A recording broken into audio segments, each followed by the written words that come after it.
తెలంగాణ ముఖ్యమంత్రి రేవంత్ రెడ్డి తొలి పర్యటనకు ఇంద్రవెల్లి వేదిక కానుంది. రాజకీయంగా తనకు కలిసొచ్చిన ఇంద్రవెల్లి నుంచి సీఎం రేవంత్ ఇవాళ పార్లమెంట్ ఎన్నికల శంఖారావాన్ని పూరించనున్నారు. 6 గ్యారెంటీల్లో భాగమైన మరో 2 గ్యారెంటీలను ఆదివాసీ గడ్డపై నుంచి అమలు చేయబోతున్నారు.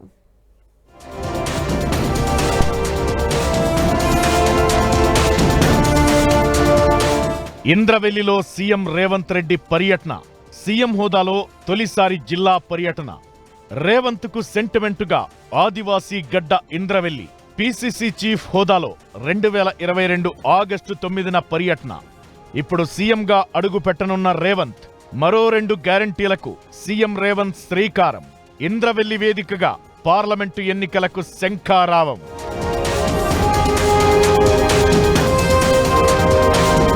ముఖ్యమంత్రి బాధ్యతలు చేపట్టిన తరువాత సీఎం రేవంత్ తొలిసారి జిల్లా పర్యటనకు సిద్ధమయ్యారు.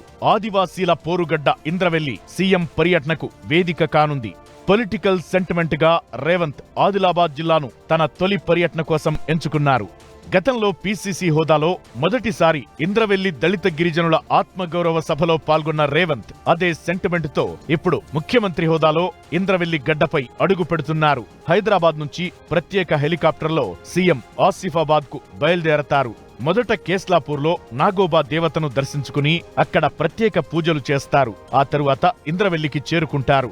అక్కడ కొమురం భీం స్మృతివనానికి శంకుస్థాపన చేసి పలు అభివృద్ధి కార్యక్రమాలను ప్రారంభిస్తారు.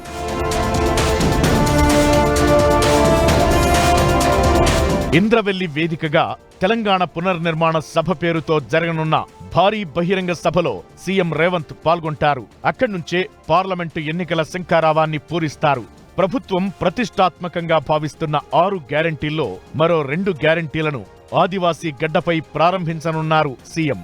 మహాలక్ష్మి పథకంలో భాగంగా ఇప్పటికే మహిళలకు ఫ్రీ బస్ ను అమలు చేస్తున్న ప్రభుత్వం ఇందులో భాగమైన 500కు గ్యాస్ సిలిండర్ పథకానికి శ్రీకారం చుట్టనుంది. గృహజ్యోతిలో భాగమైన 200 యూనిట్ల ఉచిత విద్యుత్ గ్యారెంటీని సీఎం ప్రారంభిస్తారు.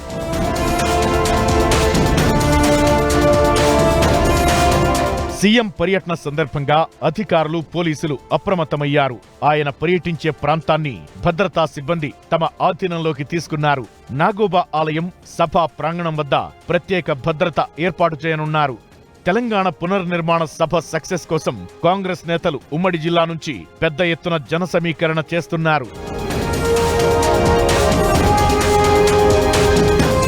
మరోవైపు పోడు భూములకు పట్టాలు, ఐటీడీఏ ప్రక్షాళన, ఏజెన్సీ ప్రాంతంలో సమస్యలపై సీఎం స్పందిస్తారని జిల్లావాసులు ఆశాభావం వ్యక్తం చేస్తున్నారు.